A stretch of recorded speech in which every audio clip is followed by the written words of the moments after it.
Bagi kalian yang sedang mencari tahu tentang asal-usul adanya nama Israel di muka bumi, Anda berada pada video yang tepat. Siapkan waktu Anda untuk mendengarkan penjelasan ini, karena dijelaskan detail dari awal hingga akhir. Jangan di-skip, agar tidak terjadi salah paham. Selamat menyimak dan semoga bermanfaat. Pembahasan pada malam hari ini sengaja kita angkat tentang sejarah Palestina dan juga sejarah Yahudi yang masuk ke Palestina.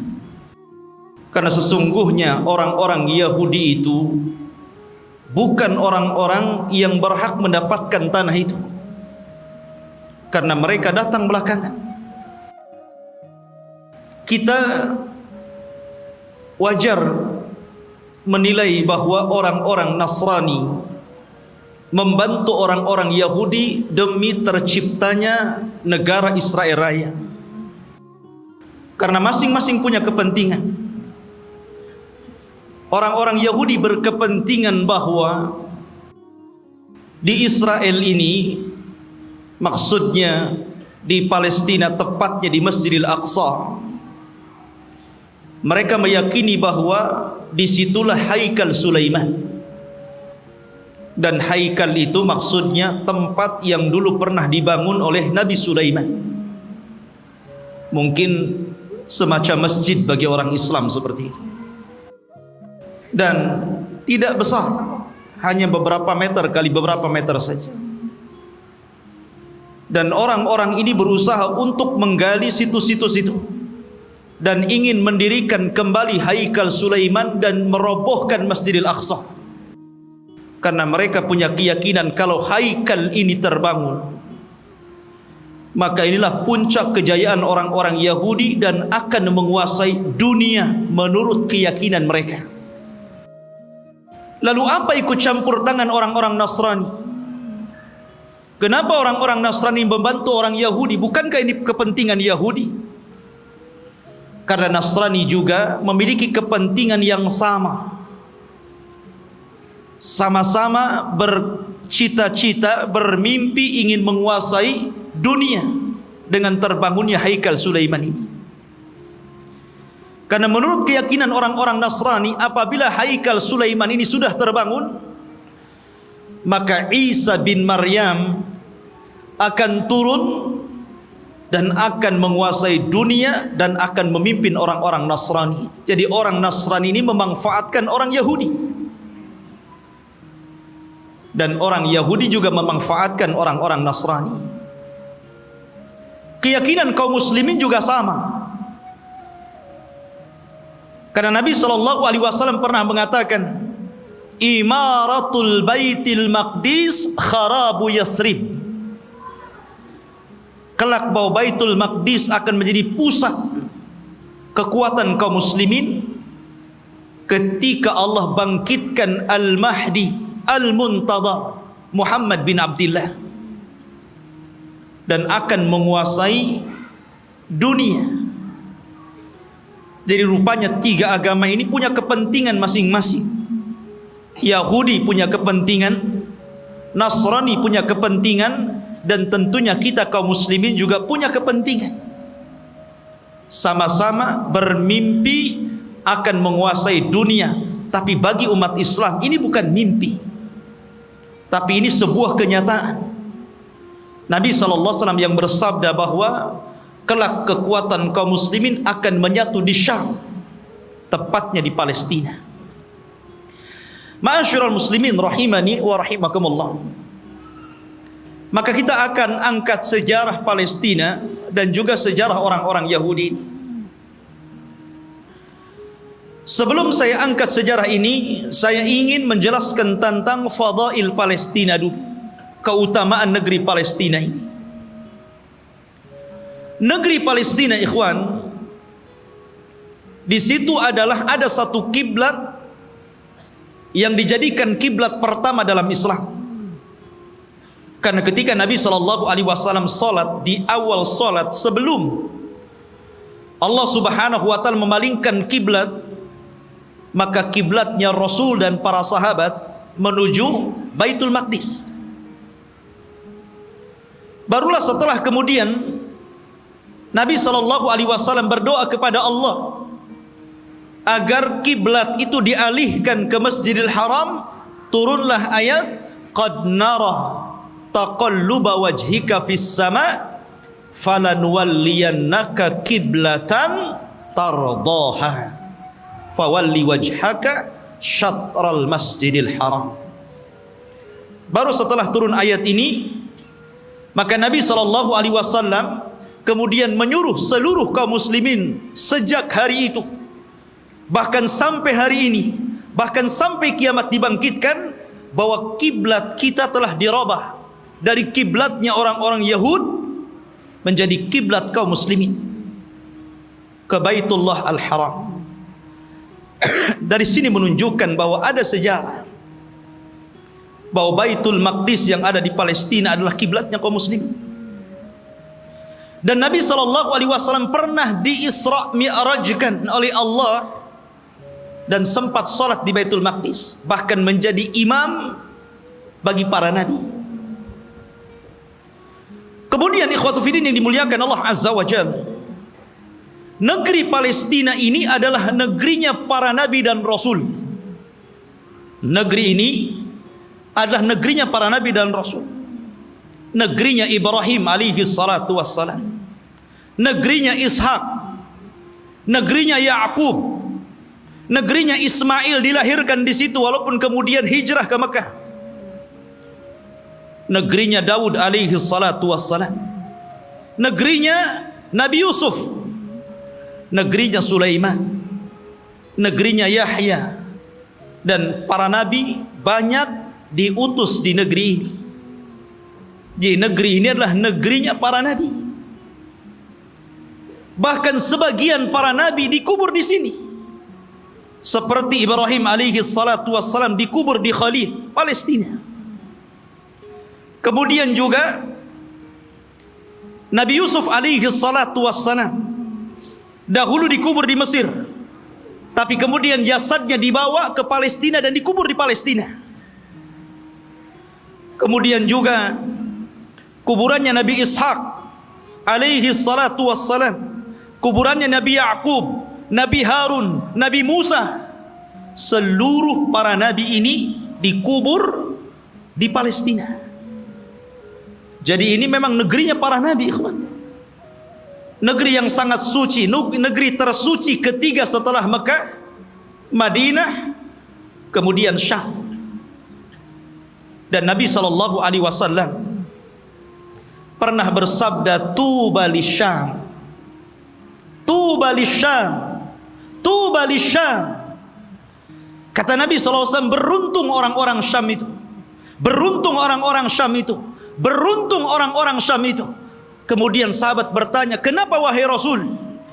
Karena Syam, para malaikat Allah mengepak-ngepakkan sayapnya di atas negeri itu. Dan Palestina bagian daripada negeri Syam. Ma'asyiral muslimin, kita tahu bahwa Masjidil Aqsa adalah memiliki keistimewaan yang sangat besar. Sebagaimana ketika Allah Subhanahu wa taala menyebutkan keistimewaan Masjidil Haram, kemudian Masjidin Nabawi, maka Masjidil Aqsa juga sama. Orang yang salat di situ sebanding dengan orang yang salat 500 kali salat di masjid-masjid yang lainnya. Ini keistimewaan yang sangat besar.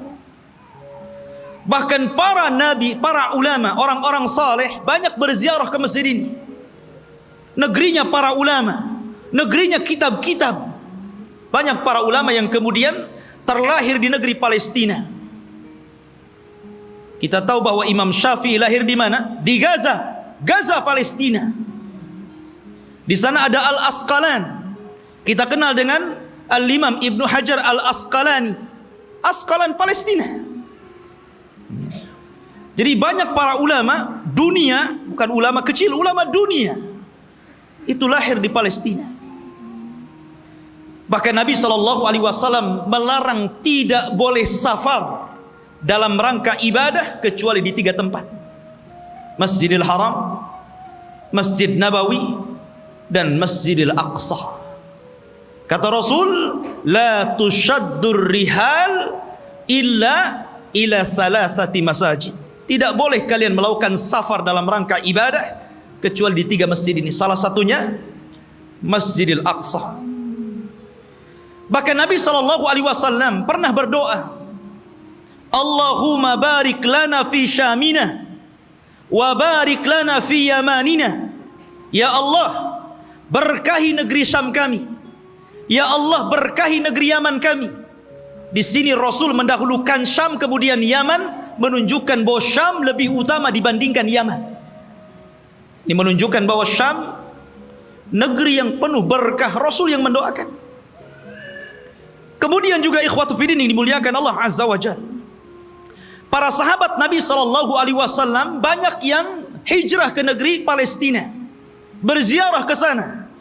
Di antaranya adalah Umar ibn al-Khattab radhiyallahu an, Abu Ubaidah Amir ibn al-Jarrah, kemudian juga Safiyah istri Nabi, Safiyah bintu Huyai, kemudian juga Mu'ad ibn Jabal, Abdullah ibn Umar, Salman al-Farisi, Abu Dhar al-Ghifari, kemudian Abu Hurairah radhiyallahu an, Bilal ibn Rabah, Amr ibn As, Muawiyah bin Abi Sufyan, dan banyak lagi para sahabat Rasul yang mereka hijrah dan berziarah ke negeri Palestina ini. Artinya ini negeri para sahabat Rasul, bukan hanya negeri para nabi dan rasul, dan juga negeri para sahabat, negeri para ulama, negeri kitab-kitab ahli sunnah wal jamaah. Jadi memang luar biasa. Bahkan negeri ini kelak akan menjadi berkumpulnya seluruh manusia, karena negeri ini disebut mahsyar.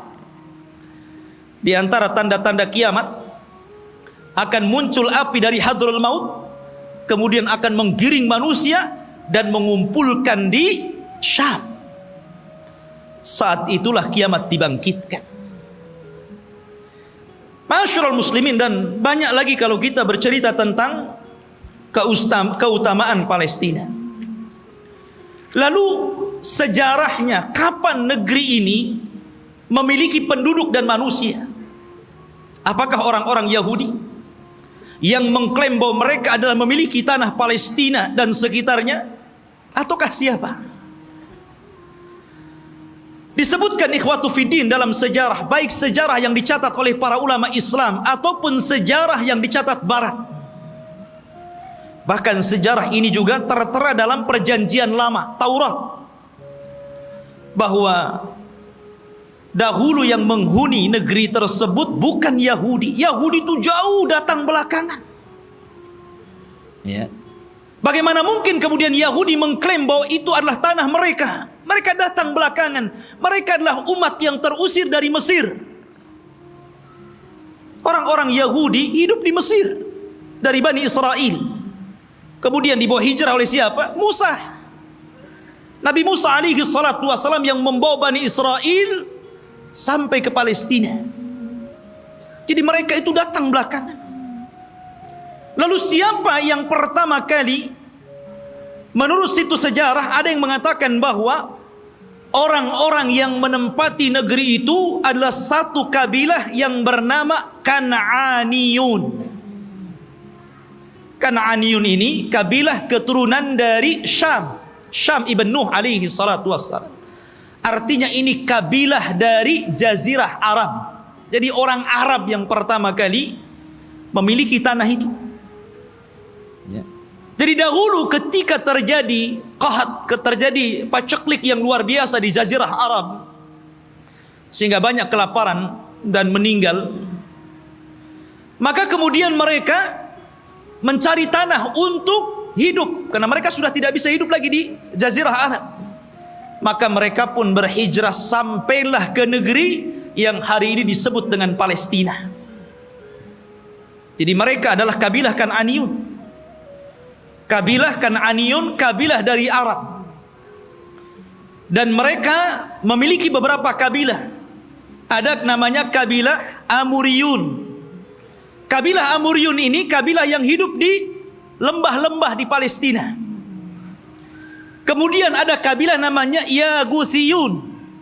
Dan mereka hidup di negeri di sekitar Al-Quds yang kita kenal dengan Masjidil Aqsa, Baitul Maqdis.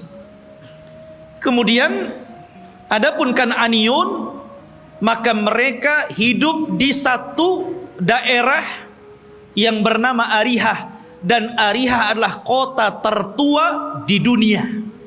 Belum ada kota di zaman itu kecuali Arihah. Makanya Arihah itu kota tertua di dunia, belum ada kota kecuali ini. Lah hiduplah kabilah namanya Kan'aniyun. Ma'asyiral muslimin rahimani wa rahimakumullah. Lalu kenapa muncul kalimat Palestina? Kalau antum membaca dalam perjanjian lama Taurat, bahkan disebutkan juga dalam Injil, tidak ada kalimat Bani Israel atau Yahudi. Yang ada adalah kabilah Kan'aniyun. Itu mereka mengakui dan tercantum dalam kitab-kitab mereka. Nggak ada Bani Israel, nggak ada Yahudi. Apalagi Yahudi datang belakangan gitu kan dibandingkan Bani Israel. Munculnya kabilah ini, kita tahu bahwa Palestina itu berdekatan dengan Mesir karena dipisah dengan Sohra, hanya dipisah dengan padang pasir yang luas. Jadi antara Mesir dan Palestina itu berdekatan. Ya, di situ ada jalur Gaza namanya. Itu pemisah antara Palestina dan Mesir gitu kan. Lah, ada satu kelompok yang kemudian ketika itu menyerbu Mesir. Yang kemudian akhirnya terjadilah kesepakatan karena waktu itu antara Palestina dan Mesir menyatu, bukan beda negara kayak sekarang, tidak, menjadi satu. Sehingga kemudian ketika kelompok yang menyerang Mesir ini kemudian berdamai, maka mereka pun meminta daerah yang disebut dengan Al-Falas, yang kemudian belakangan disebut Palestina, dan sekarang kita kenal dengan Palestina. Dari situlah ikhwatu fiddin bahwa kabilah yang menyerbu ini akhirnya menetap di sebuah tempat namanya Falas. Lah sebelumnya sudah ada orang-orang Arab yang tinggal di situ. Ya. Sehingga kemudian akhirnya karena berlalunya zaman, berlalunya masa, berkembangnya mereka, akhirnya saling menikah sesama mereka. Antara Yaghuthiyun, Amuriyun, kemudian juga Kan'aniyun. Akhirnya tidak ada daerah yang lebih dikenal daripada Falas, yang kemudian belakangan disebut Palestina. Itulah sejarah penamaan Palestina. Jadi sebuah nama tempat yang kemudian sekarang disebut dengan Palestina. Taib. Lalu kenapa kemudian muncul Bani Israel dan belakangan muncul nama Yahudi di sini? Kapan mereka masuk? Kita tahu bahwa ikhwatu fiddin yang dimuliakan Allah Azza wa Jal, kalau kita cerita tentang Yahudi, berarti kita cerita tentang kisah Nabi Ya'qub. Nabi Ya'qub alaihi salatu wassalam dan anak keturunannya. Sedikit saya akan sebutkan tentang kisah Nabi Ya'qub dulu biar antum lebih paham dari mana munculnya orang-orang Yahudi Bani Israel ini. Nabi Ibrahim alaihi salatu wassalam, ikhwan, itu memiliki 2 istri dan 1 budak. Ibrahim itu memiliki 2 istri dan 1 budak. Walaupun yang kita kenal hanya memiliki 1 namanya Sarah dan memiliki budak namanya Hajar. Dia memiliki istri lain dan punya anak. Ya. Tetapi yang masyhur adalah dari Siti Sarah. Lahirlah seorang yang kemudian menjadi nabi penerus Ibrahim, namanya Ishak. Nabi Ishak. Dari Ishak inilah kemudian lahir namanya Ya'qub. Ya'qub ini banyak saudaranya. Dan selalu ada konflik antara Ya'qub dan saudara-saudara Ya'qub yang lainnya.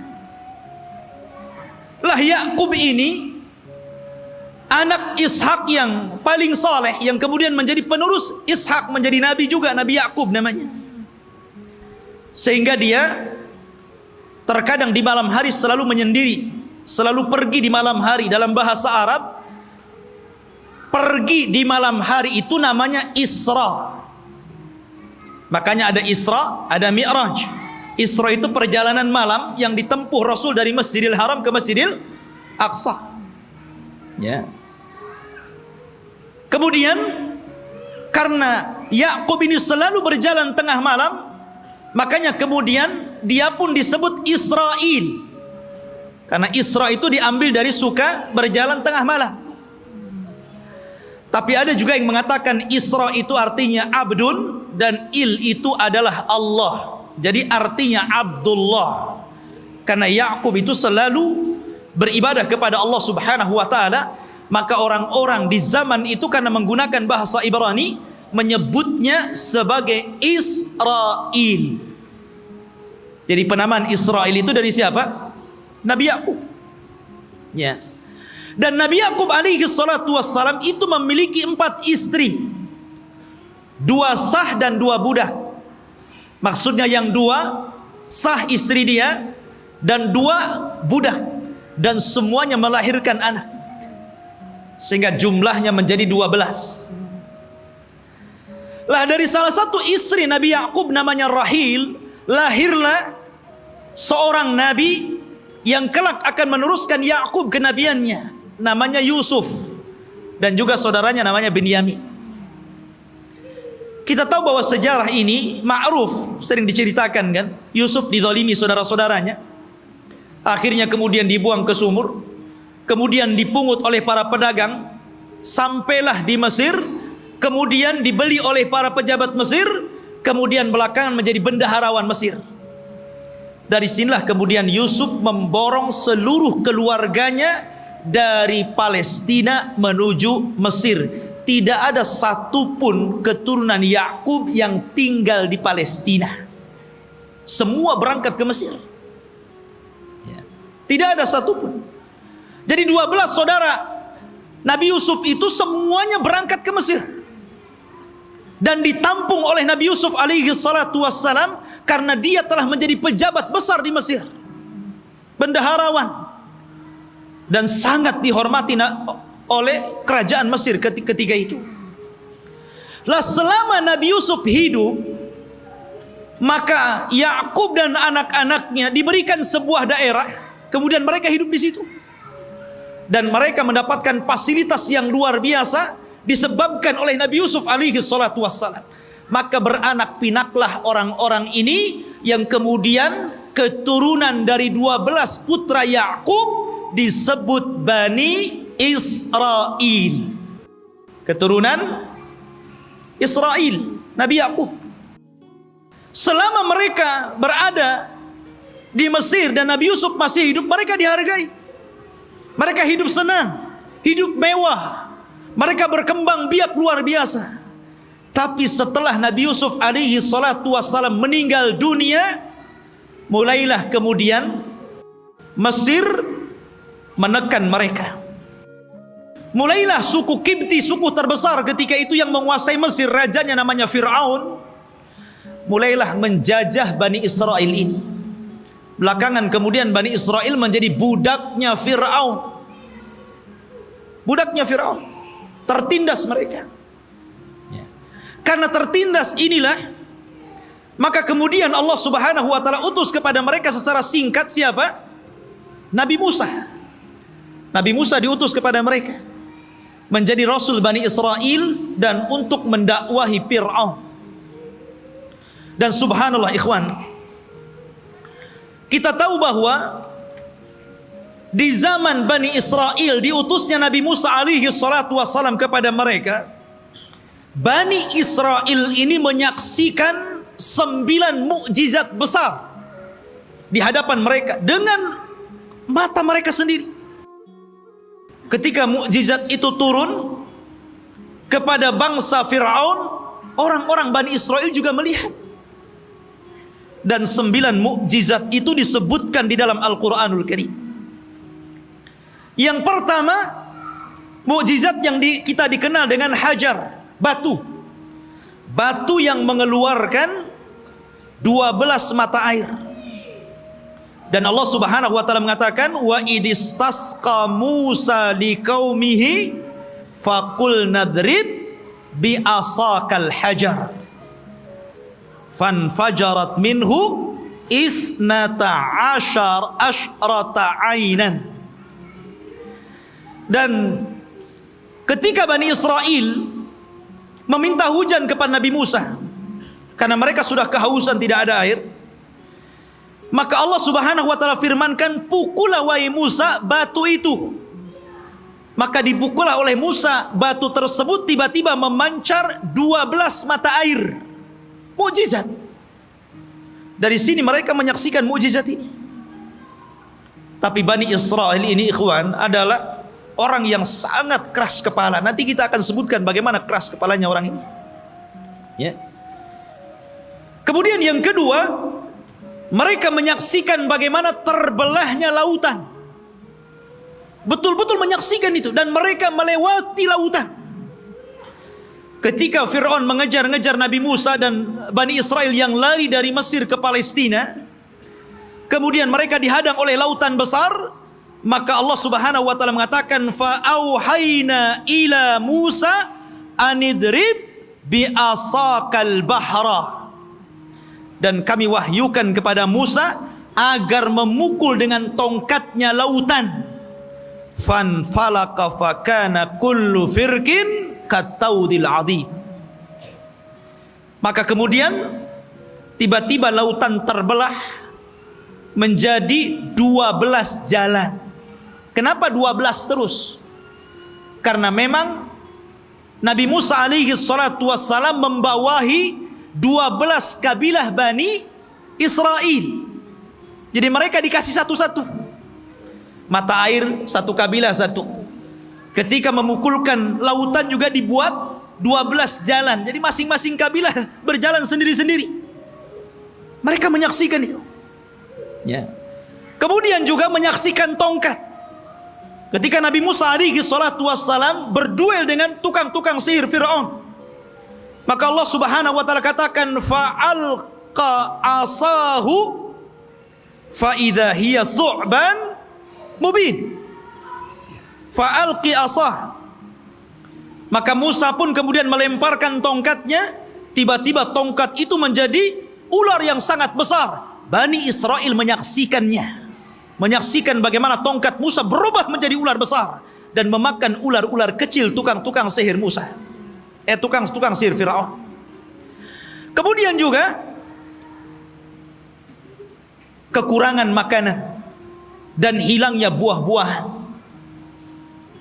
sehingga Fir'aun dan juga kabilah-kabilah Fir'aun dari kalangan Kibti, mereka merasa kelaparan, susah cari buah-buahan. Allah Subhanahu wa taala berfirman, walaqad aqadna ala fir'auna bisinin wa naqsim minas thamarati la'allahum yadhakkarun.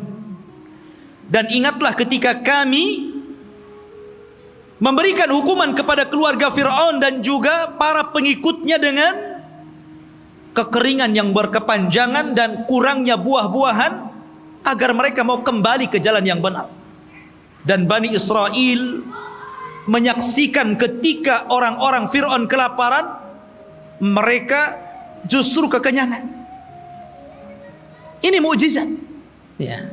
Kemudian juga tufan, angin yang sangat besar, yang kemudian banyak membunuh, menghancurkan tembok-tembok dan juga rumah-rumah. Allah katakan, fa arsalna alaihim tufan. Allah kirim kepada mereka tufan, angin yang sangat besar. Kemudian juga al-jarad, di mana-mana belalang. Belalang di mana-mana, ikhwan. Di rumah-rumah, di dapur-dapur, bahkan di tempat tidur, belalang di mana-mana. Kemudian juga kumal kutu dan juga dafadi', katak dan kodok, di mana-mana ada kodok. Kemudian juga darah, di mana seluruh air bersih menjadi merah dan berdarah. Dan ini disaksikan Bani Israel dan juga orang-orang Fir'aun. Kemudian juga bagaimana tangan Nabi Musa yang bercahaya, dan banyak lagi mukjizat yang diberikan kepada Musa. Tapi sekali lagi saya katakan ikhwan, bagaimana degilnya Bani Israel. Allah sudah tampakkan banyak mukjizat kepada mereka, tapi mereka kufur kepada Allah Azza wa Jalla. Kita perhatikan ketika Nabi Musa alaihi salatu wasallam berhasil menyeberangkan Bani Israel sehingga mereka mampu melewati lautan dan Allah tenggelamkan Fir'aun di Laut Merah. Mulailah kemudian ketika mereka melewati satu kabilah dan kabilah itu menyembah berhala, tiba-tiba satu di antara mereka datang kepada Musa dan mengatakan, ij'al lana ilahan kama lahum alihah. Heh Musa, jadikan untuk kami berhala-berhala sebagaimana mereka punya berhala untuk disembah. Lihat, Allah sudah tampakkan 9 mukjizat. Harusnya mereka makin beriman, kan begitu? Ini sudah diseberangkan, lihat ada orang nyembah berhala, minta pula berhala. Bani Israel, ikhwan. Inilah wataknya orang-orang Yahudi. Makanya Nabi SAW ketika perang Hunain kemudian melewati ada pohon yang di zaman jahiliyah selalu digantungkan pedang dengan keyakinan bahwa kalau mereka gantungkan pedang di situ, maka pedang itu akan ditransfer kekuatan dan apabila dipakai maka pedang itu akan mudah untuk membunuh musuh. Itu keyakinan orang musyrik tabaruk dengan pohon bidara. Maka sahabat mengatakan, ya Rasulullah, jadikan jugalah pohon sama seperti pohonnya orang-orang musyrik, biar sebelum perang kita gantungkan juga pedang kita di situ. Oh, Rasul marah. Allahu Akbar, kata Rasul. Kalian ini persis seperti Bani Israel yang mengatakan kepada Musa, jadikan untuk kami banyak berhala sebagaimana mereka banyak berhala. Lihat. Akhirnya kemudian Rasul marah dan mengatakan, innakum qaumun tajhalun, kalian ini bodoh. Sudah dikasih hidayah tauhid mau syirik pula. Tidak cukup ikhwatu fiddin, selama perjalanan Nabi Musa alaihi salatu wassalam hijrah menuju Palestina. Ketika itu ikhwatu fiddin, Nabi Musa alaihi salatu wassalam diperintahkan Allah Subhanahu wa taala selama 40 malam untuk datang ke Bukit Saina yang disebutkan dalam Al-Qur'an itu Tur. Namanya ada Suratul Tur. Di situ ada bukit namanya Bukit Saina, Bukit Tur, Tur Sina. Ya.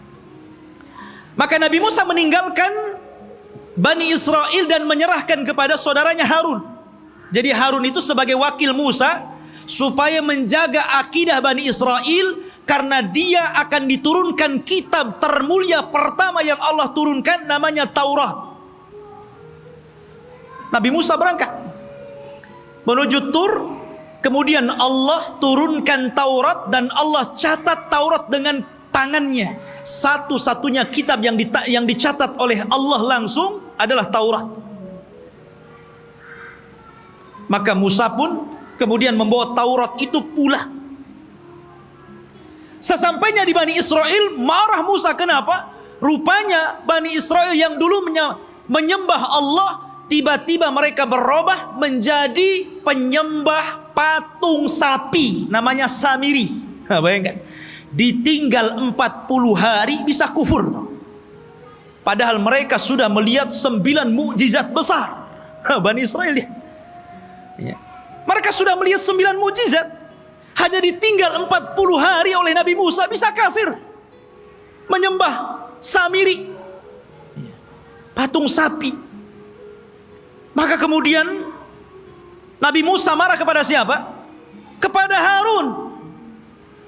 Sampai disebutkan di dalam Al-Quran, Nabi Musa marah, kemudian mengambil rambutnya Harun dan memegang janggutnya seperti ini, kemudian tarik ke depan.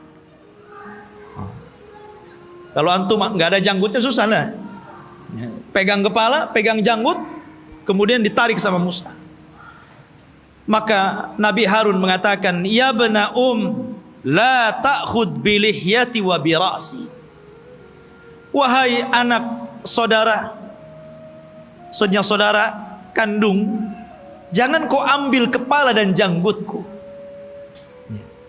Kemudian, innal qauma istad'afuni wa kanu yaqtulunani. Sesungguhnya Bani Israel itu tidak menganggap aku, bahkan mereka mau membunuhku. Bayangkan. Ya. Sudah meremehkan Nabi Harun, mereka pula akan membunuh Nabi Harun. Jadi kalau Nabi Harun menghalang-halangi mereka menyembah Samiri, maka Harun akan dibunuhnya. Kata Harun, bisa apa aku? Ya. Maka kemudian Nabi Musa alaihi salatu wassalam diturunkan oleh Allah Azza wa Jal satu syariat agar mereka bertobat. Bagaimana cara bertobatnya? Mereka diberikan pisau dan agar mereka membunuh diri-diri mereka. Gara-gara mereka sudah beralih agama, menyembah Samiri.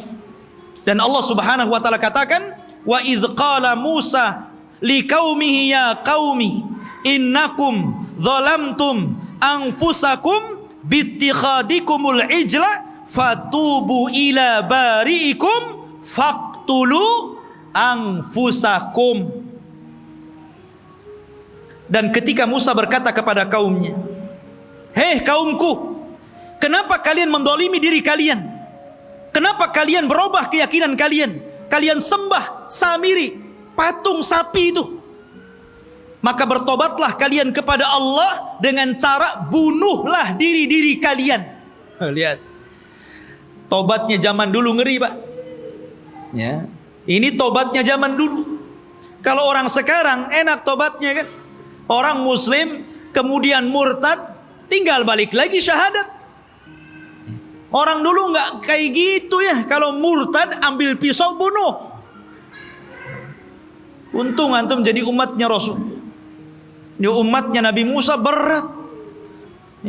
Tobatnya megang pisau dibunuh sendiri. Maka Nabi Musa mengatakan, taatilah hukum Allah ini. Isma'u wa ati'u. Dengarkan dan taati. Tiba-tiba mereka mengatakan, sami'na wa asayna. Ya, kami dengar, tapi kami bermaksiat. Gak mau. Makanya Nabi SAW pernah marah kepada para sahabatnya gara-gara ketika Allah Subhanahu wa taala turunkan ayat di akhir surah Al-Baqarah. Ketika Allah Subhanahu wa taala berfirman tentang masalah amalan hati yang akan dihisab. Wa in tukhfu ma fi sudurihim wa in tubdu aw tukhfuhu yuhasibkum bihillah. Apapun yang kalian tampakkan dari amalan kalian, apapun yang kalian sembunyikan dari amalan kalian, maka Allah akan menghisab kalian. Sahabat mendengar ayat ini berat. Kalau yang tampak bolehlah, kalau yang enggak tampak macam mana pula dihisab. Karena setiap orang itu tidak lepas daripada hati yang terkadang punya keinginan untuk berbuat jahat walaupun tidak sampai. Semua orang kan seperti itu. Tidak mungkin hati itu bersih terus kan mau melakukan kebaikan. Terkadang hati kita ini memiliki keinginan yang berbeda, kejahatan. Kalau yang tersembunyi akan dihisab berat bagi kami wahai Rasul. Maka Nabi SAW marah dan mengatakan, atakuluna kama qalat ahlul kitabaini qalu sami'na qulu sami'na wa ata'na. Maka mereka mengatakan sami'na wa asayna. Ya. Apakah kalian akan mengatakan seperti perkataan ahli kitab yang disuruh oleh nabinya sami'na wa ata'na, malah mengatakan sami'na wa asayna? Katakan sami'na wa ata'na. Maka sahabat pun kemudian akhirnya mengatakan sami'na wa ata'na. Dari situlah kemudian mereka mendapatkan keringanan. Maka turunlah ayat la yukallifullahu nafsan illa wus'aha. Allah tidak akan membebankan kecuali yang kalian mampu melakukannya. Turun keringanan setelah mengatakan sami'na wa ata'na ini. Lah orang-orang Bani Israel ini bukannya sami'na wa ata'na tapi sami'na wa asayna. marah Nabi Musa karena mereka tidak mau bertobat dengan cara membunuh diri mereka. Akhirnya Nabi Musa alaihi salatu wassalam berdoa kepada Allah agar bukit Tur itu diangkat. Ya. Kemudian berada di atas kepala mereka. Mau tobat atau mau dibanting nih bukit Tur ini. Coba. Bukit Tur diangkat dan mereka ada di bawahnya. Dan Allah katakan, wa idna taqnal jabala fawqahum ka'annahu dhullatun wa dhannu annahu waqi'un bihim khudhu ma atainakum biquwwah wadhkuru ma fihi la'allakum tattaqun. Allah gambarkan ini. Dan ketika kami angkat gunung Tur itu, ya, kemudian seolah-olah gunung itu akan menimpa mereka. Kemudian mereka diingatkan dengan nikmat Allah. Diingatkan bagaimana mereka dulu diperbudak oleh Fir'aun, kemudian diselamatkan oleh Musa, kemudian diberikan nikmat yang banyak. Kalian masih kufur? Barulah ketika bukit akan dibantingkan kepada mereka, barulah mereka mengambil pisau dan membunuh mereka. Oh, jadi mereka melaksanakan itu kalau di bawah ancaman. Itulah Bani Israel, Yahudi itu. Ya. Ma'asyiral muslimin rahimani wa rahimakumullah. Belum sampai di situ. Ketika sebagian mereka melihat bagaimana saudara-saudara mereka harus membunuh diri mereka karena mereka telah berpindah keyakinan menyembah Samiri.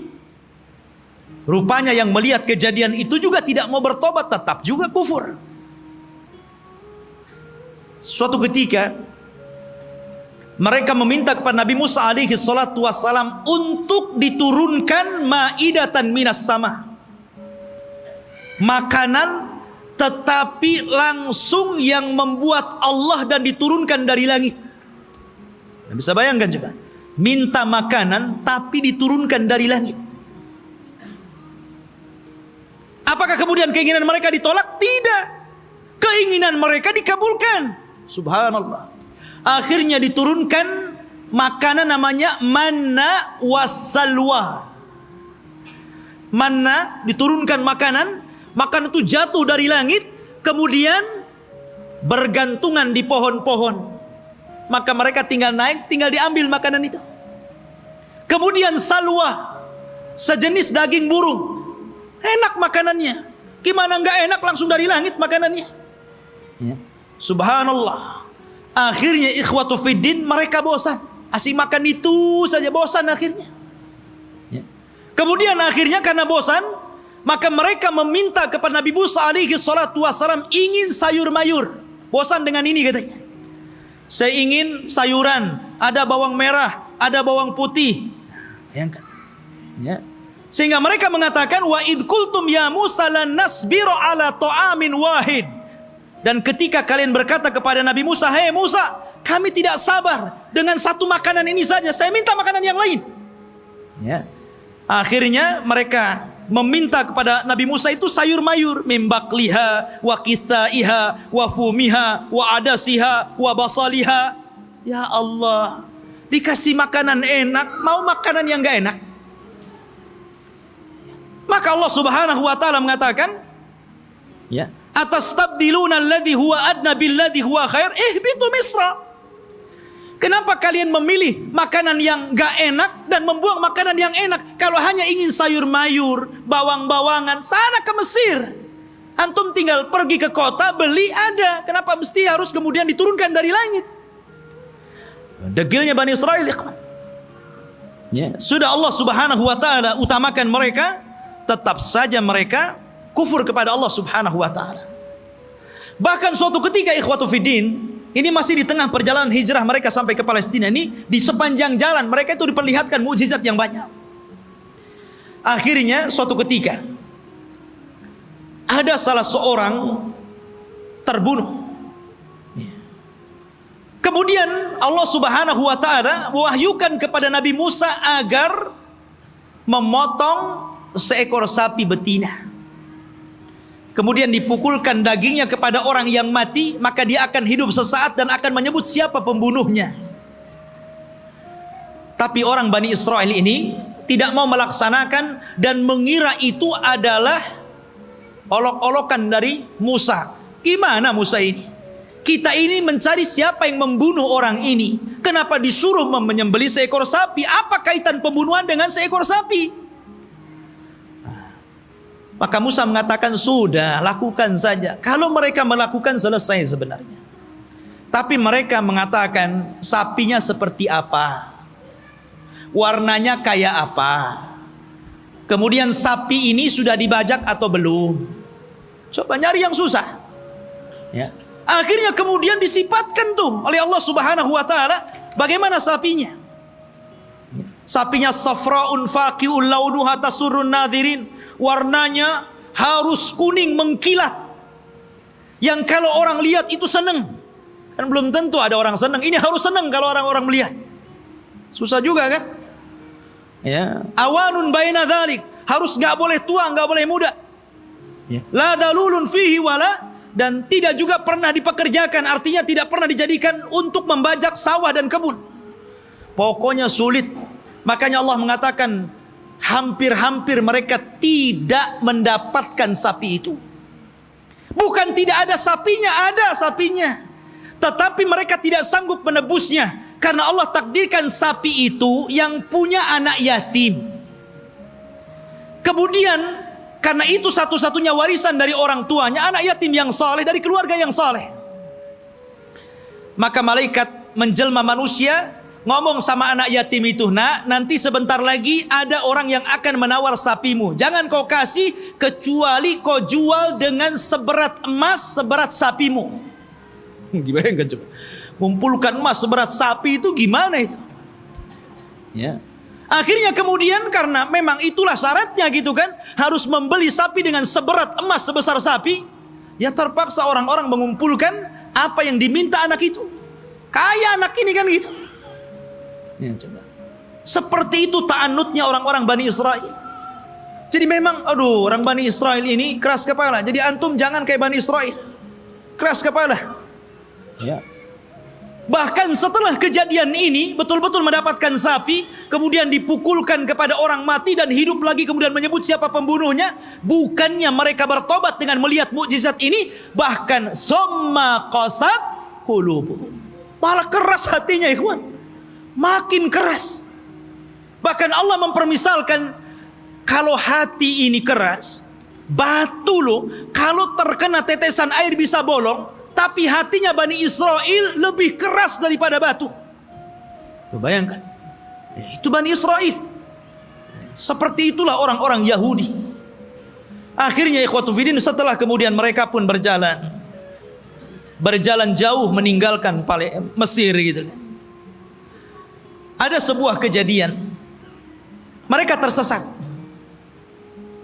Mereka tersesat dan tidak bisa masuk dan meneruskan perjalanan. Karena ada satu wasiat Nabi Yusuf yang belum pernah mereka tunaikan. Di mana Nabi Yusuf itu berwasiat agar jasadnya dipindah dari Mesir dan dikubur di Palestina.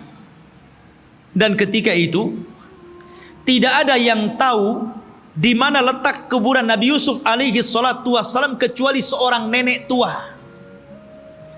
Dan ini teringat dengan kisah Rasul ketika pulang dari peperangan.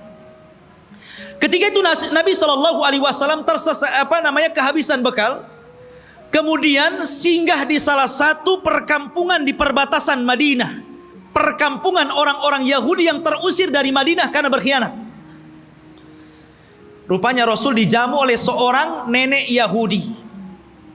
Karena sudah kehabisan bekal, maka Rasul pun mampir dan diberikan jamuan yang luar biasa. Nabi itu tidak pernah melupakan kebaikan orang, walaupun yang berbuat baik itu orang kafir. Karena balasan yang baik itu harus kebaikan, ikhwan. Orang kalau sudah berbuat baik kepada antum, telah memberikan jasa kepada antum, apakah berupa ilmu, berupa pendidikan, harusnya dibalas dengan kebaikan, bukan malah dizalimi orang tersebut. Ya. Lah Nabi Shallallahu Alaihi Wasallam tidak seperti itu. Walaupun yang berbuat baik orang kafir, dia akan berusaha untuk berbuat baik kepada orang yang telah berbuat baik kepada dia. Jadi dia ngomong sama nenek itu, nek, kamu sudah berbuat baik kepada saya. Kira-kira apa yang akan kau minta? Karena Rasul kan baru pulang dari peperangan, banyak membawa harta ghanimah, harta rampasan perangan gitu. Kata nenek tersebut, karena engkau memintanya wahai Muhammad, aku ingin seorang pembantu.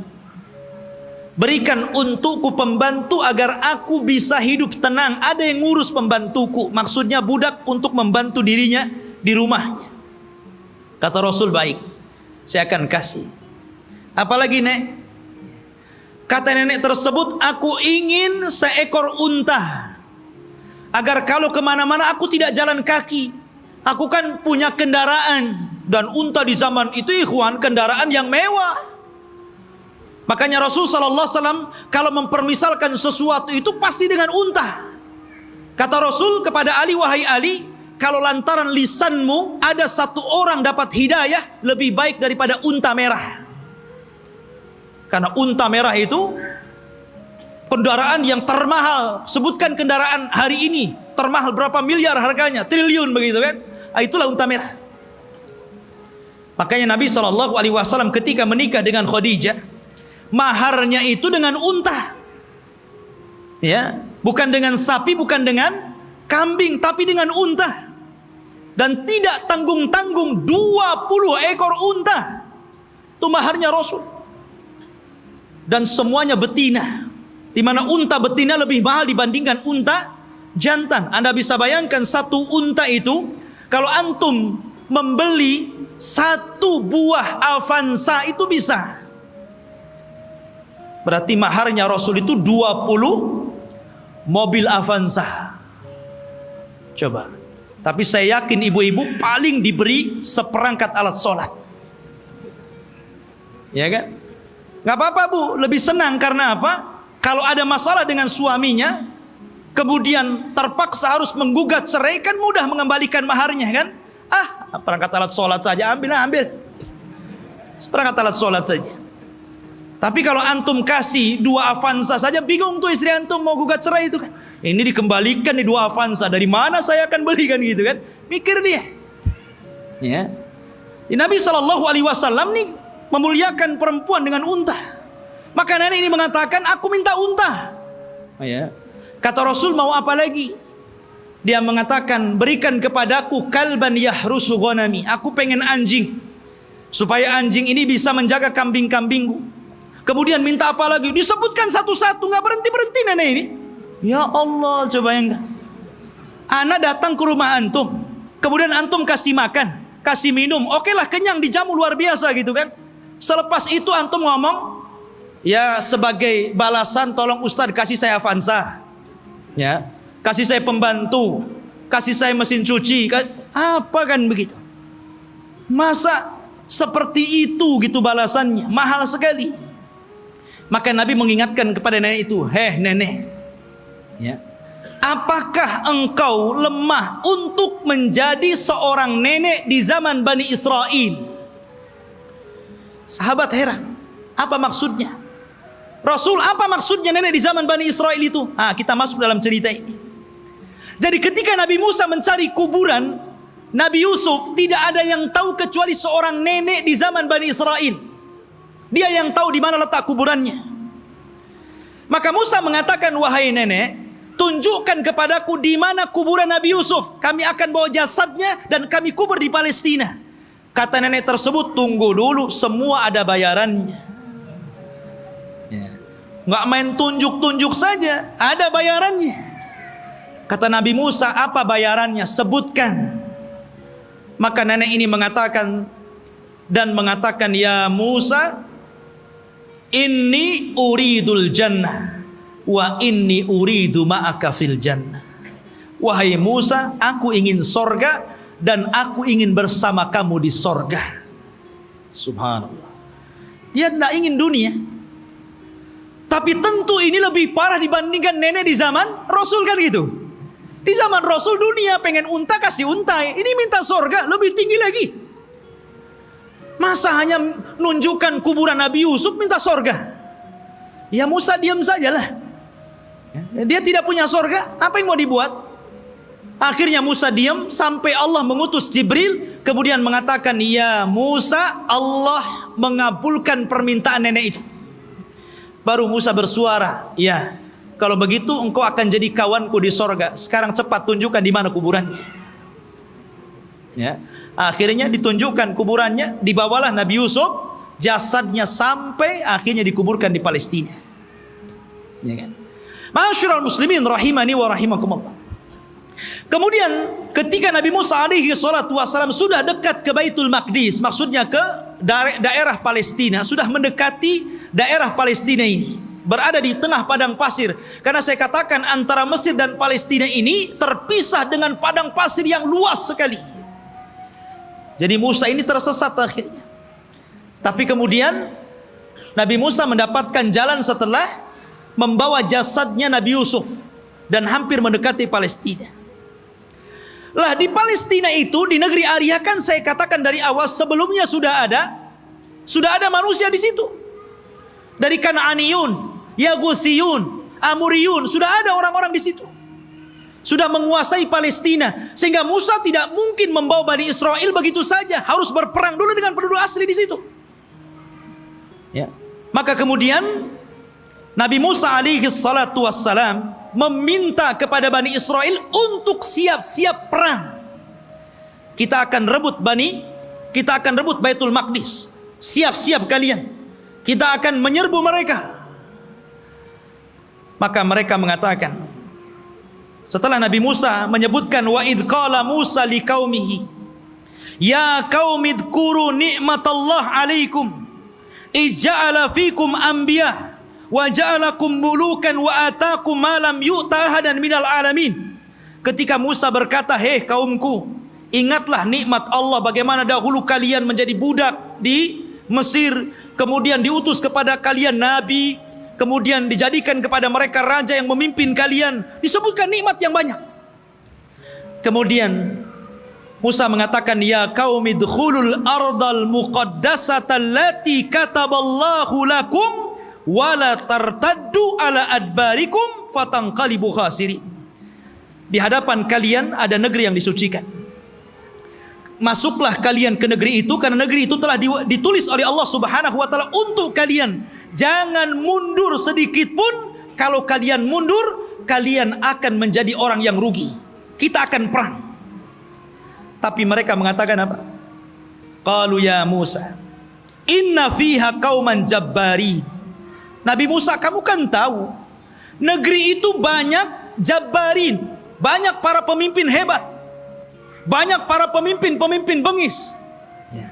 Inna lanadkhulaha, kami tidak akan masuk hatta yakhruju minha, sampai orang-orang itu keluar. Fa in kharaju minha fa inna dakhilun, kalau mereka sudah keluar dari negeri itu, kami yang masuk. Lihat.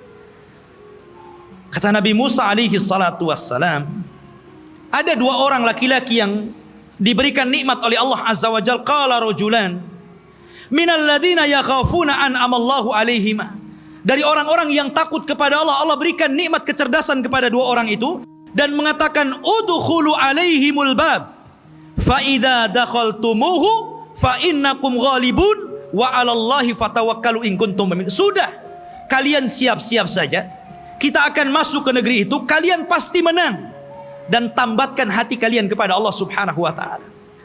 Tapi mereka mengatakan, qalu ya Musa innalan nadkhulaha abadan. Nabi Musa, kami tidak akan masuk selama-lamanya. Madamu fiha, kalau orang-orang itu masih di situ. Idhhab anta wa rabbuka faqatila innaha huna qaidin. Sudah, kamu saja berdua dengan Harun masuk, kalian berperang bersama Rob kalian, kami duduk-duduk saja di sini dulu. Coba bayangkan. Ini Bani Israel, orang Yahudi ini, nyuruh Nabi Musa berdua berperang, mereka duduk-duduk nunggu menang baru masuk. Makanya perbedaan sahabat Rasul dengan perbedaan sahabat Nabi Musa alaihi salatu wassalam tidak demikian. Mereka mengatakan, kami berperang bersama Rasul ketika perang Ahzab dan dimenangkan kaum muslimin. Darah para sahabat belum kering, masih bercucuran, belum lagi beristirahat. Tiba-tiba Nabi SAW diwahyukan malaikat Jibril dan mengatakan, "Hei Muhammad, katakan kepada pasukanmu, para sahabatmu, berangkat ke Bani Quraidah, kepung mereka, serbu mereka karena mereka sudah berkhianat." Sahabat belum istirahat, baru menang di perang Ahzab. Darah mereka masih bercucuran. Tiba-tiba Rasul mengumpulkan pasukan dan mengatakan, "Idhabu ila Bani Quraidah, fala tusalliyanna ahadukumul asra illa fi Bani Quraidah." Kata Rasul, berangkat kalian semua, serbu Bani Quraidah, jangan sholat asar di jalan sampai kalian tiba di Bani Quraidah, serbu mereka. Tapi sahabat mengatakan, "Sami'na wa ata'na." Berangkat mereka. Makanya Allah Subhanahu wa taala katakan, "Lilladzina stajabu lillahi walir rasul min ba'di ma asabahumul qarah lilladzina ahsanu minhum wattaqau ajrun adzim." Bagi orang-orang yang mereka memenuhi panggilan Allah dan Rasulnya, setelah mereka ditimpa luka-luka peperangan, mereka mendapatkan pahala yang besar jika mereka berbuat baik dan bertakwa terus kepada Allah Subhanahu wa ta'ala. Itulah sikap para sahabat. Berbeda dengan sahabatnya Nabi Musa. Justru mengatakan, "Engkau saja dengan Harun berperang bersama Tuhanmu, kami duduk-duduk di sini." Lihat bagaimana kurang ajarnya Bani Israel kepada Nabi Musa alaihi salatu wassalam. Maka Nabi Musa mengatakan, "Rabbi inni la amliku illa nafsi wa akhi." Wahai Rabb, aku tidak memiliki kecuali diriku dan saudaraku Harun. Fafruq bainana wa baina qaumil fasikin, pisahkan kami dengan orang-orang yang fasik. Maka dengan sebab itu ikhwan, karena mereka sudah menentang Nabi Musa, maka mereka pun dibuat oleh Allah tidak tahu kemana harus berangkat. Jadi negeri itu tiba-tiba oleh Allah Subhanahu wa ta'ala dikepung kabut, sehingga mereka tidak tahu jalan keluar harus kemana. Ya. Kalau mereka jalan ke sana, ujung-ujungnya balik lagi ke sini. Jadi mereka tidak bisa keluar dari situ. Disitulah Allah Subhanahu wa ta'ala takdirkan Nabi Musa alaihi salatu wassalam meninggal dunia sebelum masuk ke negeri Al-Muqaddasah ini. Meninggal dunia Nabi Musa. Ya, setelahnya sebelumnya Harun, kemudian Nabi Musa alaihi salatu wassalam. Dan di situ ada kejadian yang luar biasa.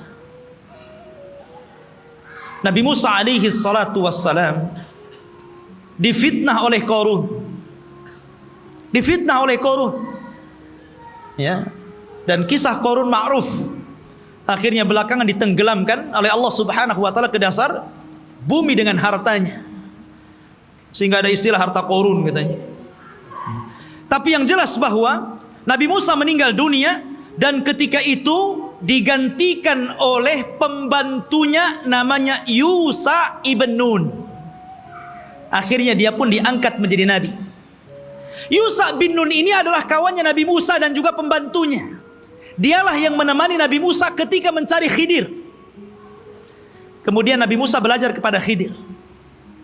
Dan kisah Musa dengan Khidir ma'ruf disebutkan dalam surah Al-Kahfi, dan diisyaratkan walaupun Khidir tidak ada namanya dalam Al-Quran, tapi isyaratnya ada.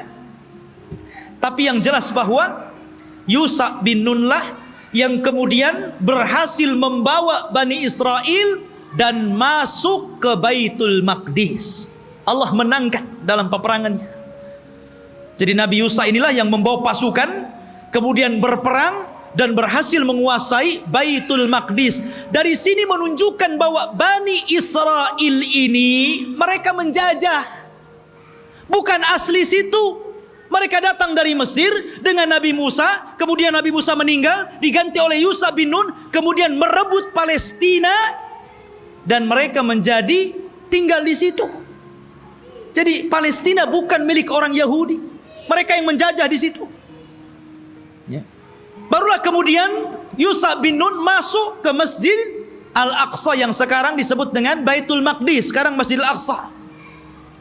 Disitulah Allah Subhanahu wa ta'ala memerintahkan kepada Yusha ibn Nun, karena ketika itu ikhwan, peperangan ini sangat sengit. Ya. Kebetulan perang itu terjadi di hari Jumat, dan tidak boleh berperang di hari Sabtu. Karena orang Yahudi sangat mengistimewakan hari Sabtu. Alasannya apa? Karena hari Sabtu itu hari cutinya Allah. Kenapa Allah cuti? Karena Allah lelah. Setelah menciptakan langit dan bumi, diawali hari Ahad dan diakhiri hari Jumat. Allah lelah, maka Allah beristirahat. Maka hari Sabtu hari istirahatnya Allah, setelah Allah menciptakan langit dan bumi selama 6 hari. Jadi mereka mengatakan ini hari cuti Allah. Kalau Allah saja cuti, kita juga cuti katanya. Jangan berperang. Ya. Tapi Allah kemudian bantah, wa ma massana min lughub. Kami tidak disentuh dengan keletihan, kata Allah. Enak saja kami istirahat. Ya. Maka kemudian ikhwatu fiddin, karena perang ini terus berkecambung, hampir matahari tenggelam dan masuk ke hari Sabtu. Ini kalau matahari tenggelam masuk hari Sabtu kan gak boleh perang tuh. Akhirnya Yusha bin Nun memperlihatkan mukjizatnya. Dia nunjuk kepada matahari, innaki ma'murah wa ana ma'mur. Kamu diperintah Allah, saya juga diperintah Allah. Jangan bergerak dulu sampai perang ini menang. Oh, berhenti matahari. Ya. Matahari diem. Betul-betul sampai menang perang itu, matahari nggak bergerak. Nah, itu mukjizatnya Yusha bin Nun, menghentikan matahari. Sampai menang perang, betul-betul menang. Akhirnya setelah menang baru matahari berjalan dan masuk ke hari Sabtu. Setelah menang inilah, maka Allah perintahkan masuk ke Baitul Maqdis sajidan dengan penuh tawadu, dengan penuh merendahkan diri, menundukkan kepala. Kata Allah Subhanahu wa taala mengatakan, masuklah kalian dengan sujud. Maksud sujud itu maksudnya dengan ruku, karena sujud nggak mungkin bisa jalan orang sujud. Ya, dengan menundukkan kepala. Tapi Bani Israil ini degil. Ya. Disuruh maju masuk ke Baitul Maqdis nundukkan kepala, malah berbalik, malah kemudian berjalan lewat punggung, membelakangi Baitul Maqdis sampai mundur gitu. Disuruh maju nundukin pandangan, malah berbalik, malah mundur. Bayangkan Bani Israil. Ya. Sudah dikasih mukjizat, ditampakkan matahari, masih juga menentang Yusha ibn Nun. Bukan itu saja, mereka disuruh untuk membaca Hittah. Masuklah ke Baitul Maqdis dan bacakan Hittah. Hittah itu artinya, ya Allah ampuni dosa-dosaku, ya Allah ampuni dosa-dosaku. Digantinya kalimat Hittah menjadi Hintah. Bayangkan, apa Hintah? Ya Allah berikan makanan, ya Allah berikan makanan. Disuruh minta ampun malah minta makanan. Bani Israil, ikhwan, mereka sudah dimenangkan, tinggal masuk saja. Masih kurang ajar gitu kan. Ma'asyiral muslimin rahimani wa rahimakumullah. Akhirnya mereka pun tinggal di Baitul Maqdis. Lah, ketika kemudian Yusha bin Nun berhasil menguasai Baitul Maqdis dan menempatkan orang-orang Yahudi atau Bani Israel di Baitul Maqdis dan menguasai Palestina, maka kemudian Yusha ibn Nun pun meninggal dunia. Ketika Yusha ibn Nun meninggal dunia, maka di sini ikhwatu fiddin yang dimuliakan Allah Azza wa Jalla, ketika itu Bani Israel memiliki beberapa hukum. Pertama, mereka dipimpin oleh para nabi. Jadi ketika Yusha bin Nun meninggal, ada nabi. Kemudian nabi ini meninggal, muncul lagi nabi. Nabi ini meninggal, muncul lagi nabi. Bahkan ada satu tempat itu nabinya 3, rasulnya 3. Diutus banyak para nabi, ribuan para nabi diutus. Ketika itu yang memimpin para nabi. Akhirnya Bani Israel bosan, asik nabi terus yang mimpin. Kami mau raja, nggak mau nabi. Nah, bayangkan, nolak nabi mau raja. Ya, ketika itu nabi yang terakhir yang diutus kepada mereka sebelum mereka menjadikan sistem kerajaan adalah Nabi Samuel. Dan Nabi Samuel ini pernah didapati kuburannya di zaman Umar bin Khattab ketika menyerbu Persia. Ketika Umar ibn Khattab berhasil menguasai Persia dan merebut Baitul Maqdis di tangannya, ketika itu dia menjajah satu kota. Rupanya di kota itu ada kuburan Nabi Samuel. dan diagungkan penduduknya. Maka Umar ingin mencegah kesyirikan. Tengah malam digalinya kuburan Samuel, kemudian dipindah ke tempat lain, dijadikan 9 kuburan palsu, yang 1 asli, yang 8 palsu. Orang nggak tahu mana Samuel 1. Jadi bingung tuh. Yang tadinya suka minta-minta ke kuburan, bingung. Ini ada 9 kuburan, yang mana 1 yang Samuel ini? Coba kalau kuburan wali kayak gitu ya, bingung orang. Dikubur tuh. Dikubur tempat lain, malam-malam dibuat kuburan palsu banyak-banyak. Di zaman Umar bin Khattab. Makanya Umar itu orang yang paling keras dalam penyimpangan tauhid. Ketika ada orang yang kemudian mulai sholat di satu pohon yang dulu Rasul pernah berbaiat, namanya Baiatur Ridwan, karena sudah mulai digunakan sholat, meminta-minta, ditebang pohon itu sama Umar. Nggak boleh ada orang kesini lagi, walaupun Rasul pernah berbaiat di sini. Harusnya antum begitu. Kalau ada pohon beringin, orang minta-minta di situ, ambil singso, tebas tuh beringinnya. Tapi baca bismillah dulu ya. Nanti antum kesurupan pula di beringin. Khotufidin yang dimuliakan Allah Azza wa Jalla. Kemudian akhirnya kata Nabi Samuel, baik. Karena ketika itu ikhwatufidin yang dimuliakan Allah Azza wa Jalla, karena terjadi perang saudara, maka muncullah di luar dari Bani Israel ada satu kelompok besar namanya Jalut. Jalut ini orangnya besar-besar raksasa, ya, dan punya pasukan besar. Dialah yang kemudian mengambil tabut. Mengambil tabut, tabut itu isinya apa? Isinya pusaka-pusaka Nabi Musa. Di situ ada Taurat, di situ ada tongkatnya Nabi Musa, di situ ada pakaiannya Nabi Harun dan Musa. Pokoknya peninggalan Musa dan Harun dijadikan satu tempat, kemudian di kotak disebut tabut namanya. Tabut itu dicuri oleh Jalut dan pasukannya. Maka Bani Israel tidak bisa apa-apa melawan Jalut. Akhirnya kemudian minta kepada Nabi Samuel untuk dikirim kepada mereka seorang raja yang akan memimpin jihad melawan Jalut. Maka Nabi Samuel kemudian atas perintah wahyu dari Allah, maka ditunjuklah Talut sebagai raja pertama Bani Israel. Talut ini orang miskin, tukang ngasih minum keledai penggembala, ya kan? Kata Bani Israel, masa si Talut jadi raja? Siapa si Talut itu kan gitu? Nggak punya nasab, orang miskin, nggak punya harta, nggak mau. Ya, kami mau raja itu yang wah, yang gagah, yang kaya, yang punya harta. Si Talut pula jadi raja, nggak mau. Ya kan? Akhirnya kemudian Allah Subhanahu wa taala tunjukkan kehebatan Talut ini. Diutusnya malaikat, kemudian malaikat ini mengambil tabut yang ada di Jalut, kemudian diserahkan kepada Talut. Menunjukkan bahwa sekarang Talut sudah punya tabut. Kalian gak percaya juga dengan Talut? Dari situlah sebagian mereka mulai mau mengikuti Talut, dan sebagian yang lainnya mau menolaknya. Maka Talut mengatakan, kita akan berangkat jihad, persiapkan kalian. Tapi Allah akan menguji kalian. Kalau nanti kalian melewati sungai, jangan banyak minum di situ.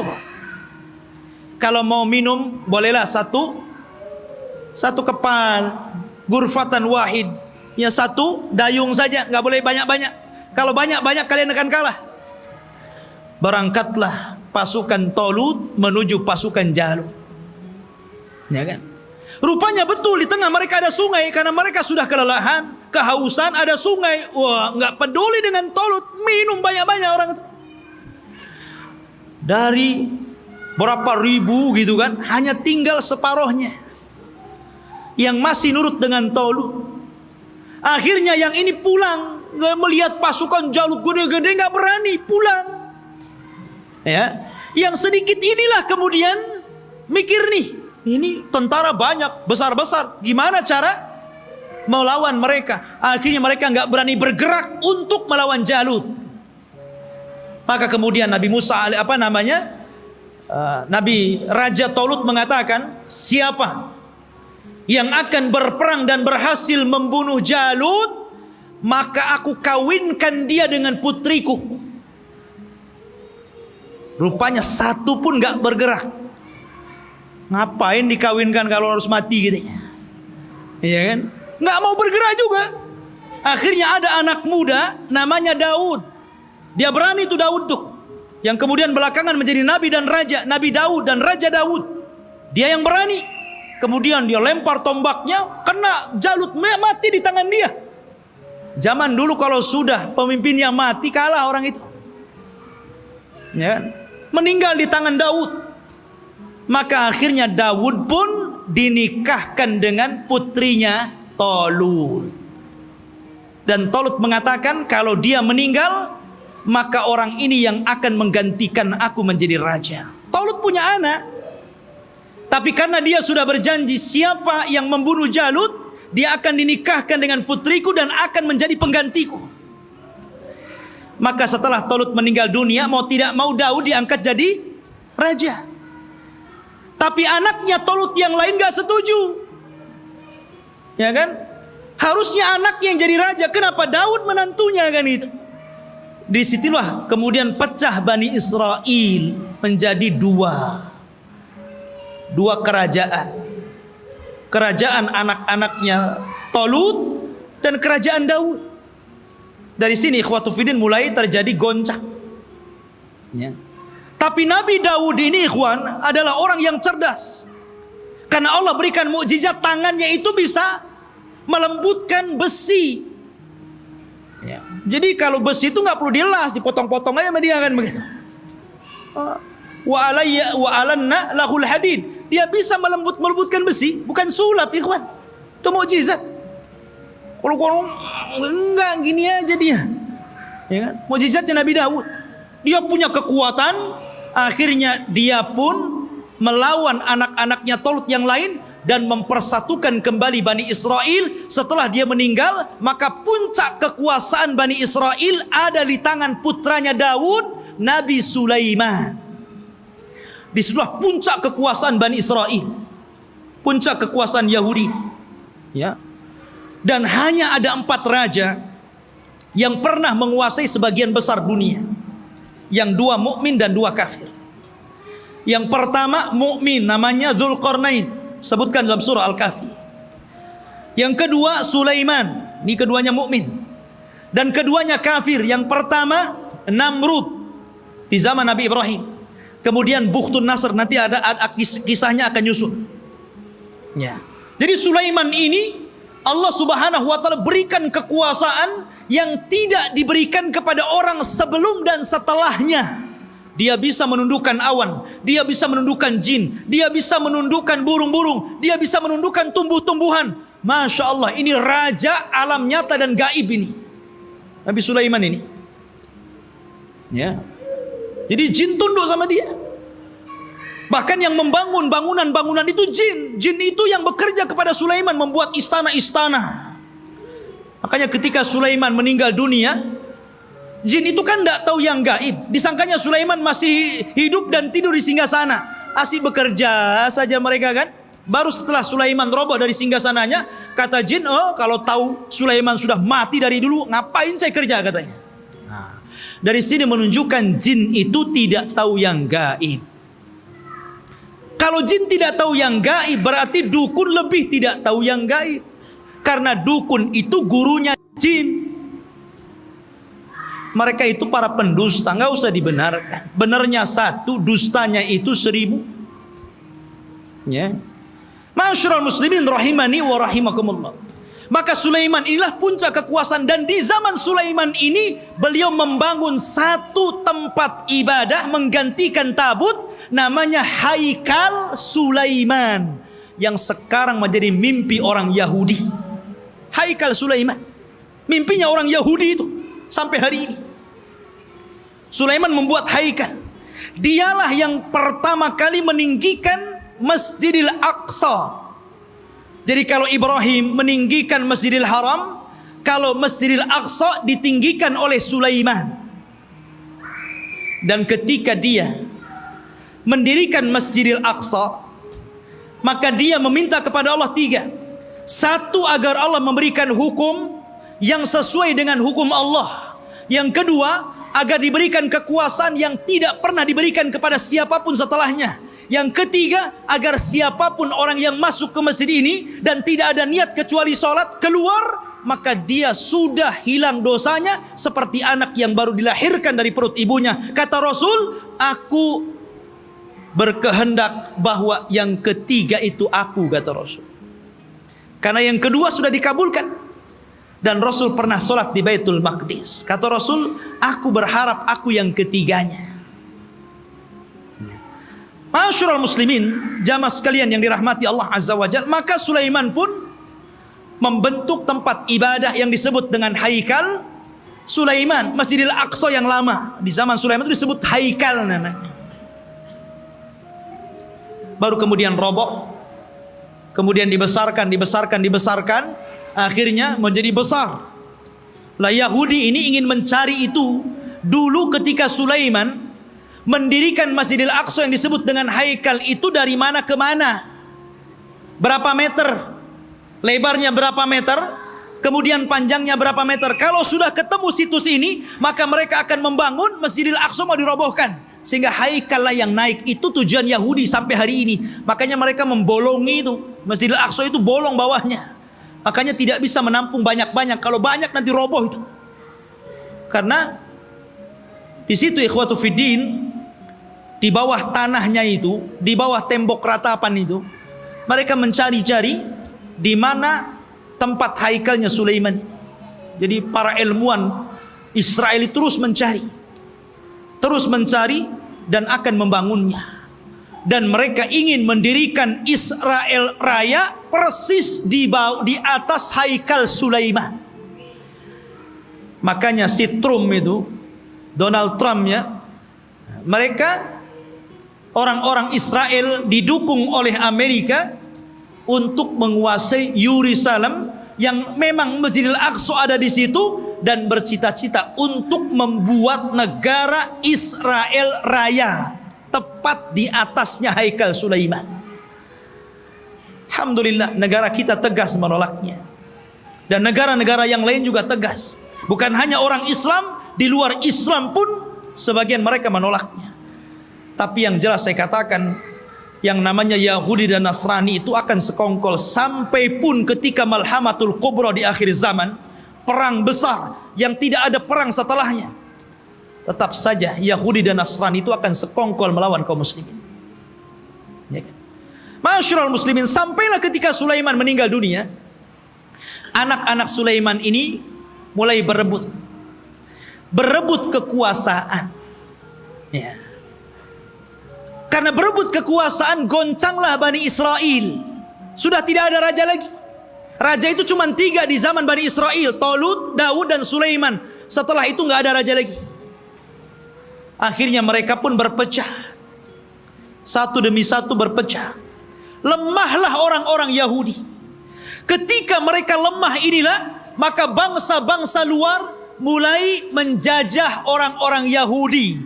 Lah dari situlah datang pasukan dari Irak, pasukan Babil, yang kemudian menghancurkan Yahudi, menawan mereka dan memperbudak mereka, dibawa ke Irak, sebagainya lari ke Mesir. Dan ketika muncul seorang perdana menteri yang kemudian menguasai Babil, namanya Bukhtun Nasr, dialah yang kemudian menghancurkan negeri Palestina sehancur-hancurnya dan merobohkan Haikal Sulaiman.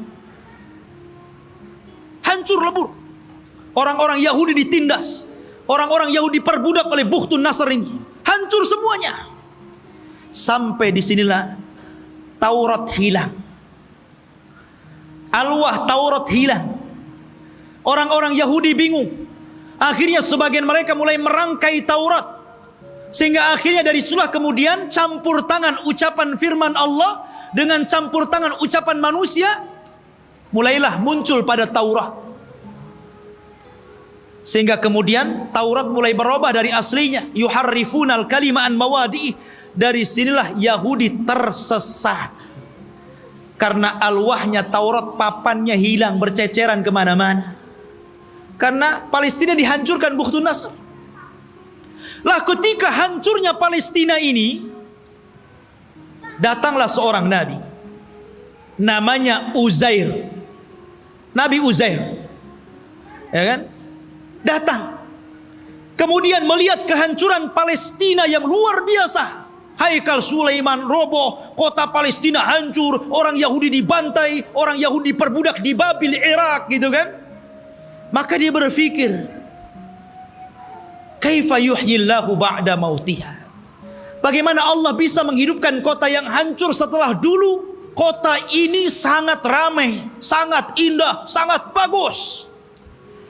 Akhirnya Allah Subhanahu wa taala menidurkan Nabi Uzair 100 tahun. Fa'amatahu Allahu mi'ata amin summa ba'athah. Maka kemudian Uzair pun ditidurkan Allah 100 tahun. Kemudian dibangkitkan seolah-olah baru tidur sejam 2 jam, karena ditidurkan di waktu duhur dan dibangunkan di waktu asar. Asar ke duhur cuma berapa jam saja. Disangkanya hanya 2-3 jam dia tidur, padahal dia sudah 100 tahun ditidurkan. Dan Allah bolak-balikan badannya sehingga badannya tidak hancur, dan Allah biarkan badannya muda terus, sehingga ketika 100 tahun dia dibangkitkan, orang sudah tua dia masih muda. Orang udah janggutnya panjang-panjang, udah pakai tongkat bungku-bungku, dia masih muda saja. Maka ketika dia mencari rumahnya, ya namanya rumahnya ya tahu di mana. Rupanya rumah itu masih ingat di mana letaknya. Rupanya di situ ada nenek. Rupanya nenek ini dulunya bekas pembantunya, lebih muda jauh, tapi sekarang lebih tua jauh. Siapa kamu? Saya Uzair. Uzair dah mati 100 tahun, kau ngaku Uzair pula, katanya. Mana buktinya kau Uzair? Akhirnya ditunjukkan bukti-buktinya. Kaget nenek ini. Oh, kamu ini tuan saya, kamu Uzair. Menyebarlah nama Uzair di Bani Israel. Maka orang pun menganggap Uzair itu anak Tuhan. Wa qalatil yahudu Uzair ibnullah wa qalatin nasara al-masih ibnullah. Berkata orang Yahudi Uzair itu anak Allah, berkata orang Nasrani al-masih ibnullah, anak Allah. Karena Uzair masih hidup. Mereka katakan ini anak Allah, kalau bukan anak Allah nggak mungkin hidup selama ini, dan masih muda. Dan ketika dia mencari puing-puing papan-papan Taurat, dia tidak tahu di mana letaknya. Maka Allah ilhamkan mampu menghafal Taurat dengan pemikirannya, sehingga orang-orang menyangka Musa saja membaca Taurat dari papan, dia membaca Taurat dari pikirannya, berarti dia adalah anak Allah. Orang Yahudi bilang Uzair anak Allah karena mampu menghafal Taurat. Tuh lihat, kenapa orang Islam tidak dikatakan anak Allah? Banyak orang yang hafal Quran. Anak kecil aja si Musa bisa hafal Quran. Kenapa nggak Musa anak Allah? Al-Quran itu luar biasa, ikhwan. Semua bisa menghafal Al-Quran. Bisa Quran dihafal, anak kecil bisa hafal Quran. Tapi nggak ada sejarah orang hafal Taurat. Nggak ada sejarah pastor hafal Injil. Nggak ada. Tapi Taurat dan Injil tidak bisa dihafal, tapi Quran bisa dihafal. Ini mukjizat namanya. Quran itu bisa, walaqad yassarna Qur'ana lidzikri. Allah mudahkan Quran itu untuk diingat. Ma'asyiral muslimin rahimani wa rahimakumullah. Maka itu kisah Nabi Uzair. Akhirnya kemudian Yahudi pun ditindas.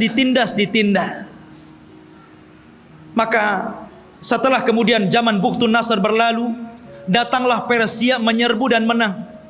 Maka orang-orang Yahudi dikembalikan ke Palestina. Setelah itu datang Romawi dan memenangkan Persia. Akhirnya orang Yahudi diperbudak lagi. Sebagian mereka hijrah sampai ke Madinah. Inilah sejarah kenapa dahulu di zaman Rasul ada orang-orang Yahudi di Madinah. Karena ketika Romawi berhasil mengarahkan Persia, maka orang-orang Yahudi banyak yang diperbudak, sebagian mereka lari.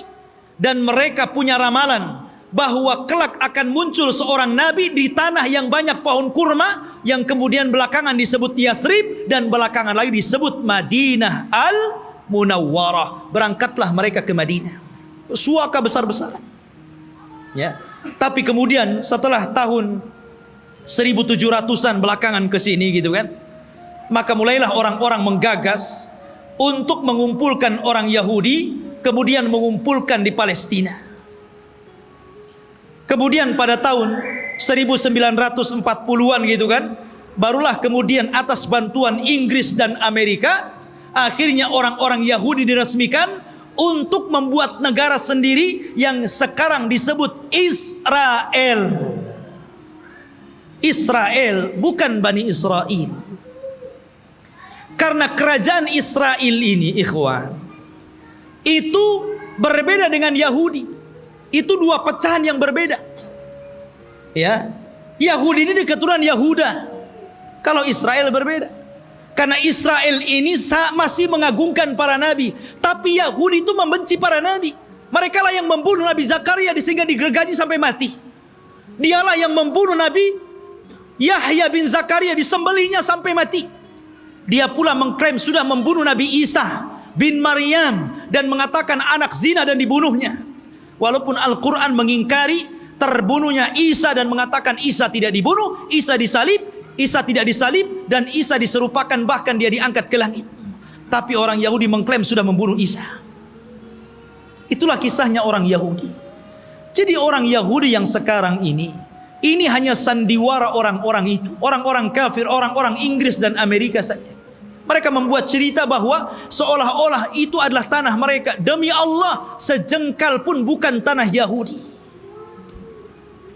Bagaimana kemudian Donald Trump mengumumkan untuk memindahkan ibu kota Yerusalem sebagai ibu kota Israel dan akan mendirikan Israel Raya di atas Baitul Maqdis? Maka kita harus bangkit, ya. Nggak bisa seperti itu. Satu jengkal pun mereka nggak punya tanah. Bagaimana mungkin kemudian mereka mengklaim ini tanah Yahudi? Dan di akhir zaman, yang mereka ramalkan memang akan menjadi kenyataan. Mereka meramalkan setelah Haikal Sulaiman terbangun, maka akan diutus kepada mereka Imam Mahdi yang ditunggu-tunggu, namanya Dajjal. Dajjal itulah Imam Mahdi yang ditunggu-tunggu mereka. Makanya kita lihat simbol Zionis itu simbol mata. Ya, karena Dajjal itu cuma satu matanya di sini. Makanya kemudian mereka menganggap bahwa itu Imam Mahdi mereka yang mereka tunggu. Makanya dalam Islam pun dibenarkan, karena kelak Dajjal itu akan diikuti 70.000 Yahudi Asfahan. Mereka akan mengikuti Dajjal. Tapi Dajjal tidak bisa diperangi oleh Imam Mahdi, karena terlalu kuat, pengikutnya banyak. Makanya kemudian Imam Mahdi terkepung di sebuah bukit. Akhirnya mereka pun harus kemudian bersembunyi di Bukit Tur, sampai Allah turunkan kepada mereka Isa bin Maryam, dan itu cita-citanya Nasrani. Jadi Nasrani ini mereka meyakini bahwa Isa akan turun. Isa yang mereka yakini sudah disalib dan sudah dibunuh, kemudian dihidupkan kembali setelah 30 hari, kemudian diangkat ke langit dan akan diturunkan di akhir zaman. Ini Nasrani ngakui. Dan Nasrani mengakui bahwa Isa ini kelak akan membunuh Dajjal dan akan memimpin dunia, dan dunia akan dikuasai Nasrani. Padahal Isa turun hanya tugasnya membunuh Dajjal, mematahkan salib, membunuh babi, dan menegakkan hukum sesuai dengan hukum Imam Mahdi yang notabene mengikuti ajaran Islam. Karena dia sholat di belakang Imam Mahdi. Isa turun di malam hari di waktu subuh. Ketika itu orang-orang sudah putus asa melawan tentara Dajjal. Maka Isa mengatakan, aku berikan 3 pilihan kepada kalian, kepada tentaranya Imam Mahdi yang tinggal sedikit itu. Aku berdoa kepada Allah agar Allah kirimkan tentara lain bukan kalian, supaya mereka yang menghancurkan Dajjal, dan Dajjal akan meninggal. Yang kedua, atau aku berdoa kepada Allah untuk dikirim bencana besar, agar Dajjal terkena bencana dan pasukannya, sehingga kalian diselamatkan tanpa harus berperang. Atau yang terakhir, kita perang, saya pimpin kalian. Dan saya akan berdoa kepada Allah agar pasukan Dajjal tidak sanggup mengangkat senjata, kalian tinggal penggal lehernya, aku yang menghadapi Dajjal. Kata mereka yang ketiga enak nampaknya nih. Ya. Akhirnya mereka pilih yang ketiga. Berangkatlah setelah sholat subuh, mereka tinggal menggal kepala. Orang Yahudi, Nasrani dan para pengikut Dajjal gak bisa apa-apa. Akhirnya mereka kalah, tunggang langgang, lari bersembunyi di batu. Batu bicara, hei ini Yahudi di belakang, bunuh dia. Lari di mana-mana, di setiap tempat dia sembunyi, makhluk Allah bicara di situ. Kecuali satu pohon yang tidak mau bicara, namanya pohon Gharqad. Hadis ini bocor kepada orang Yahudi, sehingga Yahudi nanam banyak-banyak pohon Gharqad di Israel, tapi sayang kemarin kebakaran. Nanam lagi dari awal. Masyurul muslimin rahimani wa rahimakumullah. Gharqad ini gak mau ngomong. Ya, makanya orang Yahudi, Gharqad ini bukan cemara. Memang bentuknya kayak cemara, tapi cemara bukan Gharqad. Ya. Nanti antum pula lihat cemara ditebangnya. Ini pohonnya Yahudi, nanti Yahudi sembunyi di sini katanya. Bukan, Gharqad lah, bukan cemara. Ya.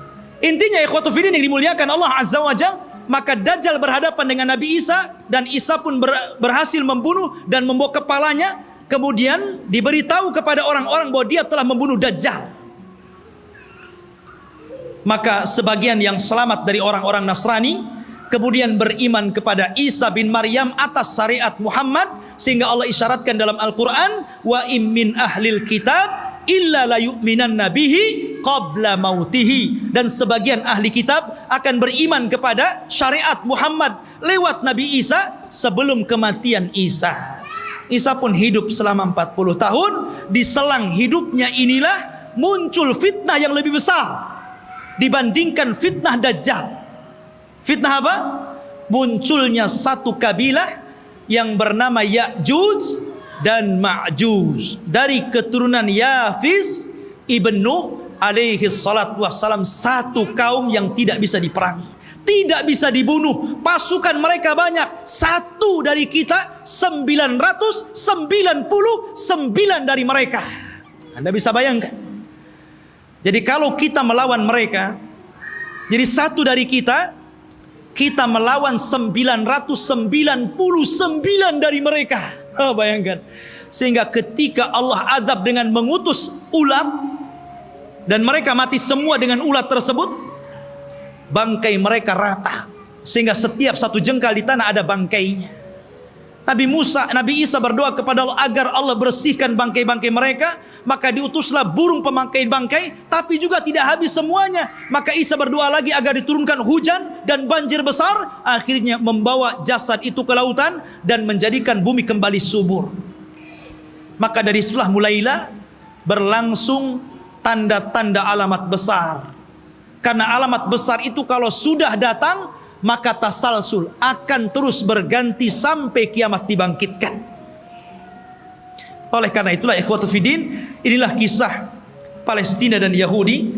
Semoga menjadi pencerahan dan pengetahuan bagi kita. Semoga Allah subhanahu wa ta'ala mendoakan saudara-saudara kita yang ada di Palestina dan menggagalkan keinginan orang-orang kafir untuk menjadikan Yerusalem sebagai ibu kota Israel yang akan dibentuk sebuah negara Israel Raya. Mimpi mereka, tapi kita umat Islam tidak akan setuju dengan itu.